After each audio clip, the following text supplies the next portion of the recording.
क्या सभी की दी हुई एडवाइस को मानेगा ईशान? जी हाँ, हम बात कर रहे हैं स्टार प्लस के पॉपुलर टेलीविजन शो गुम है किसी के प्यार में के बारे में, जहां आगे आने वाले एपिसोड में आप देखेंगे कि ईशान बहुत ज्यादा गुस्से में होता है और वो शुक्ला जी से पूछता है कि क्या सभी आ गई है। वहीं ईशान को बताता है शुक्ला कि सभी अभी नहीं आई है, वो हॉस्पिटल गई है और उसकी कुछ फ्रेंडें भी वहाँ हैं। जिसके बाद ईशान पूछता है हॉस्पिटल क्यों, और शुक्ला बताता है कि उसके अजूबा की हालत बहुत ज़्यादा गंभीर है और इसीलिए वो हॉस्पिटल गए हैं। उन्होंने कुछ सामान भी मंगवाया था हॉस्टल से। जिसके बाद ईशान को एहसास होता है कि उसने गलत करा सभी को इतनी इमरजेंसी में बुला के, जबकि वो खुद परेशान है और उसके अजूबा की हालत खराब है।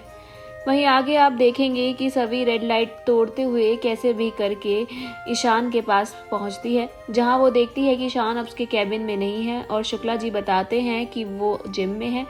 सभी वहां जाती है और ईशान को जिम में गुस्सा करते हुए देखती है, जहां पर वो ईशान से पूछती है कि उन्होंने उसे क्यों बुलाया है। ईशान उसे जाने के लिए कहता है लेकिन सभी नहीं सुनती है और उससे बार बार पूछती है और ईशान उस पर गुस्सा करता है और कहता है कि तुम चली जाओ, मैं नहीं चाहता कि तुम्हें अभी मैं कुछ ऐसा कहूँ जो तुम सुन ना पाओ। जिसके बाद सभी ईशान को एडवाइस देती है कि आप इतने ज़्यादा परेशान और टेंशन में हैं, अगर आप नेचर के करीब जाएंगे और धरती माँ से अपने दुखों को शेयर करेंगे तो आपको रिलैक्स फील होगा। ईशान सभी की एडवाइस को इग्नोर करता है और उसे भेज देता है वहाँ से।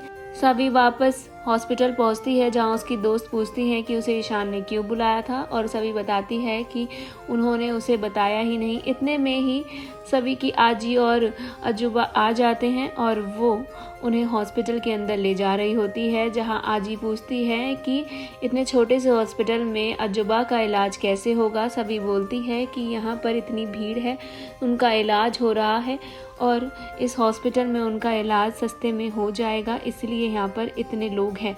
आजी पहले मना करती हैं, वो कहती हैं कि यहाँ अजूबा की हालत और ख़राब हो जाएगी, लेकिन सभी उन्हें कन्विंस करती है और वहाँ ले आती है। जिसके बाद अजूबा को अपना बेड पसंद आता है, जिसे सभी ने खुद अपने हाथों से सजाया होता है। दूसरी ओर ईशान सभी की एडवाइस को मानते हुए नेचर में आता है और पेड़ों को गले लगाता है और खूब रोता है और खुद से खूब सवाल करता है कि रीवा उसकी ज़िंदगी में क्यों वापस आई है और वो अब क्या चाहती है।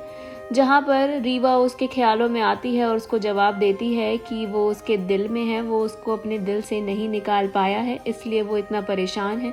जिसके बाद ईशान ये सोचता है कि वो कैसे भी करके अब रीवा को अपने दिल से निकालेगा, तभी वो अपनी ज़िंदगी में आगे बढ़ पाएगा।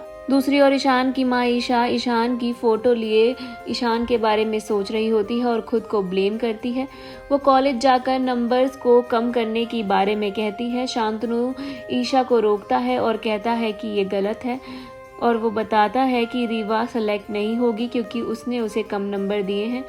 वहीं आगे आप देखेंगे कि रीवा अपने पापा को फ़ोन करती है, जहां उसके पापा उसे समझाते हैं कि वो सब कुछ छोड़कर आ जाए क्योंकि ईशान उसे माफ़ नहीं करेगा और ना ही उसे कॉलेज में एडमिशन मिलेगा, लेकिन रीवा उनकी एक नहीं सुनती है।